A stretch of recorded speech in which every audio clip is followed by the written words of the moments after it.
aujourd'hui, pour nous éclairer sur le thème des applications boostées à l'IA-Gen et du point de vue de l'éditeur, j'ai le plaisir d'accueillir Jean-Philippe Couturier, qui a eu plusieurs vies professionnelles. La première, c'est celle d'être un ingénieur successful et qui ensuite a créé son entreprise, puis d'être un conférencier à HEC sur les questions de l'IA en particulier, d'être membre du conseil d'administration de Numéum et bien sûr, dans son exercice principal aujourd'hui, le fondateur et président de l'entreprise Woz, de l'éditeur Woz, qui est le leader mondial du staffing. Jean-Philippe, merci d'être avec nous aujourd'hui et merci de nous éclairer de ton regard. Ma première question, elle est plutôt générale, comme tu embrasses le sujet de l'IA et de l'IA-Gen sous toutes ses formes, j'allais dire. Quel est ton regard sur ce qui est en train de se passer sur ce sujet, en France bien sûr, mais dans le monde en général ? Bonjour Frédéric, merci pour l'invitation. Tout le monde le dit, c'est une révolution. Et c'est une révolution en marche, déjà très en avance, même si cette révolution, elle est récente. Je pense que la première des choses qu'on pourrait citer pour montrer à quel point cette révolution est en marche, c'est l'évolution du temps que l'on considère nécessaire pour avoir une intelligence artificielle dite générale. On pensait il y a une dizaine d'années qu'il faudrait 40, 50, 100 ans. Aujourd'hui, je pense que tout le monde s'entend pour dire qu'à l'horizon 2030, on y sera. Ça a beaucoup de conséquences pour l'entreprise, mais aussi pour la société, en règle générale. Donc pour toi, on est en plein dedans, c'est inéluctable. Pour moi, on est en plein dedans, c'est inéluctable, c'est très rapide, c'est la révolution la plus rapide et transformative qu'on ait connue et qu'on commettra, je pense. C'est absolument incroyable. Et pourtant, c'est encore très jeune. Tout ce qui a changé, c'est même si beaucoup se défendent de ça, c'est l'arrivée de GPT 3.5, novembre 22, qui a fait découvrir au monde ces technologies. Que l'IA, avec cette interface, était accessible à tous. Était accessible et que ça répondait alors que c'était très jeune, c'était un vrai bébé. Aujourd'hui, la différence qu'il y a entre un GPT 3.5 et le dernier modèle O3 est gigantesque, c'est un saut quantique. Et en fait, on voit bien que ces solutions, maintenant, elles répondent à notre quotidien, aux questions de notre quotidien.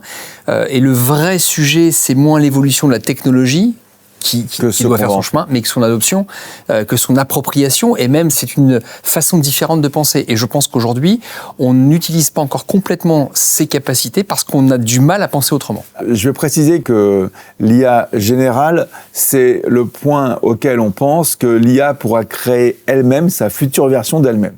Donc, c'est une des définitions de l'IA-Gen, juste pour nos auditeurs.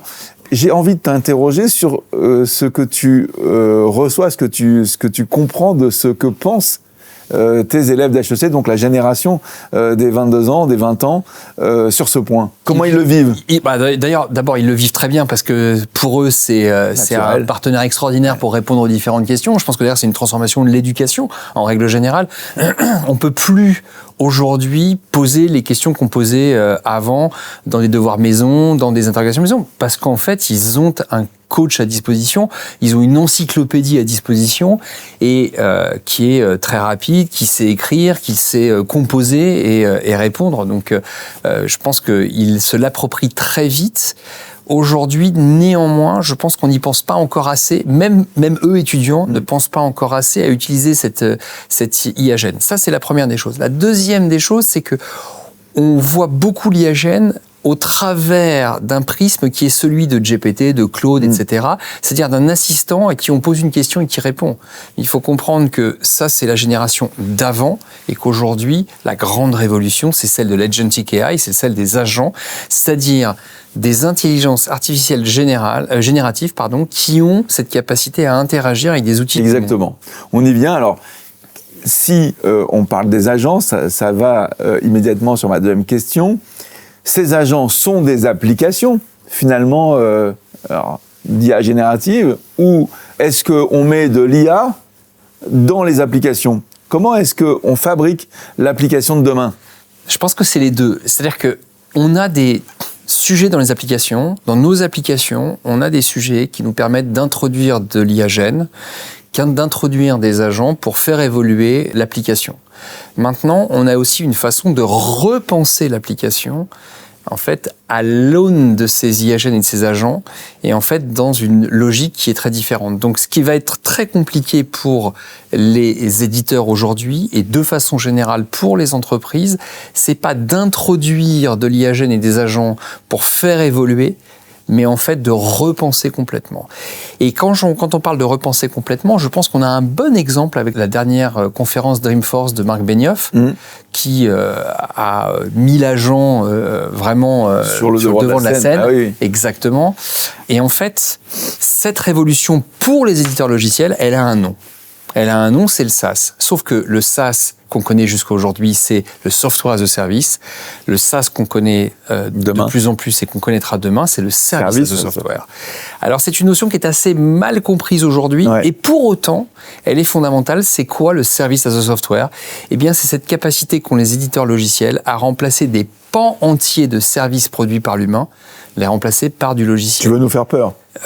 Non, je veux pas vous faire peur. C'est une réalité. Aujourd'hui, vous avez, et on peut écouter vraiment des podcasts US de gens qui s'expriment sur les technologies de voix, par exemple, et qui considèrent que les technologies de voix sont telles, avec des informations de service client qu'on a dans des solutions comme Salesforce, que d'ici 2 ans, les services clients de support niveau 1 seront produits par des agents et plus par des humains. Et dans ce sujet des agents et de l'IA dans les fonctionnalités de l'application, comment tu situes le point de la sécurité ? Parce qu'aujourd'hui, finalement, on a quand même une situation qui est, en général, c'est j'envoie des prompts et je mets des choses dans les prompts et puis cette IAGN me répond. Mais alors, ce qui s'est passé quand on a envoyé et qu'on a reçu cette donnée, on n'a pas toujours, on va dire, il y a des choses qui se passent, mais on n'a pas toujours une certitude qu'elle va être lue que par soi-même. Alors moi, la sécurité, je la placerai à plusieurs niveaux. D'abord, effectivement, il y a la sécurité de l'information.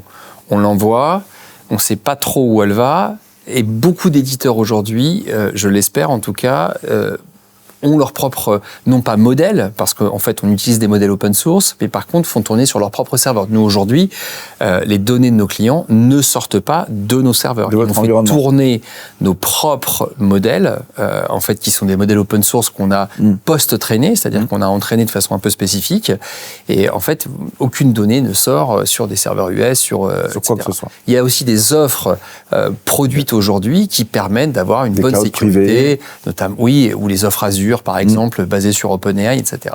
Ça, c'est une question de sécurité de la donnée et je pense qu'on va y répondre de mieux en mieux avec le temps qui avance.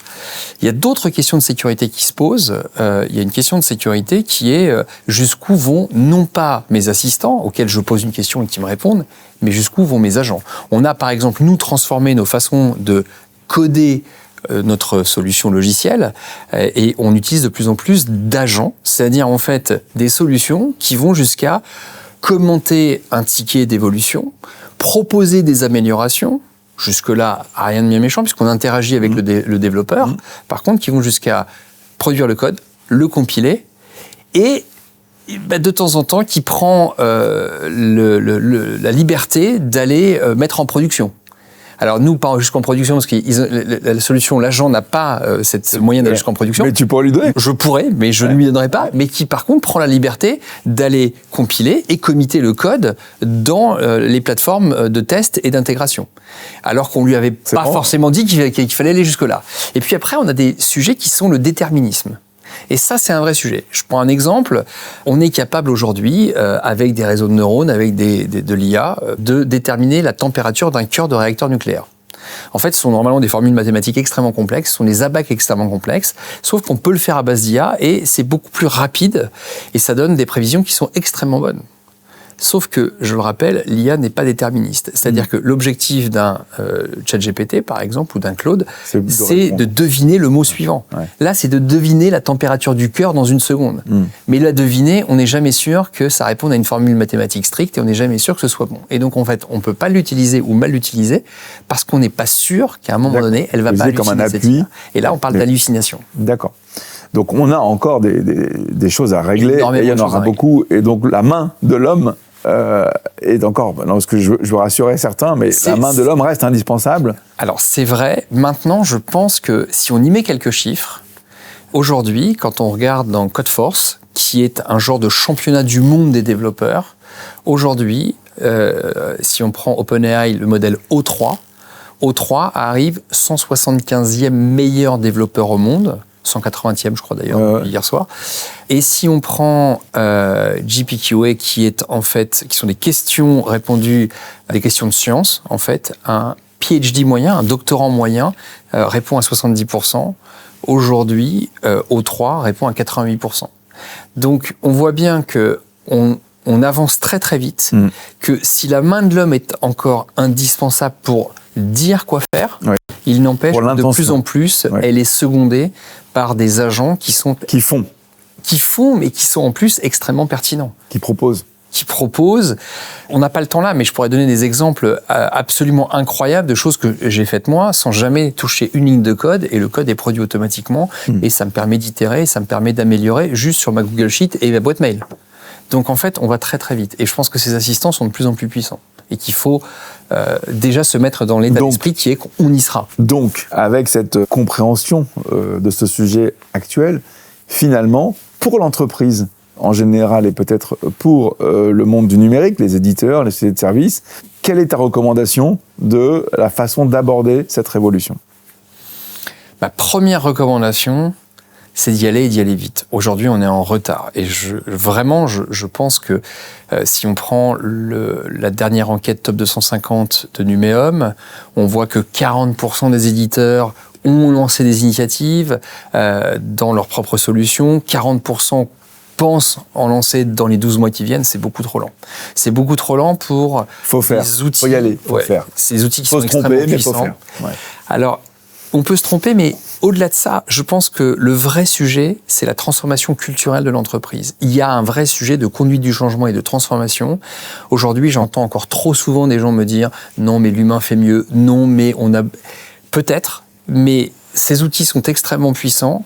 Et aujourd'hui, y aller, c'est transformer culturellement son entreprise pour s'ouvrir à cette façon différente de penser. Et je pense que c'est essentiel d'y aller. Y aller de deux façons. Y aller sur ce que l'on propose à ses clients et y aller sur ce qu'on fait en interne. Exactement. Jean-Philippe, merci beaucoup de ces réponses à ces questions et merci beaucoup de ta présence parmi nous. Merci Frédéric.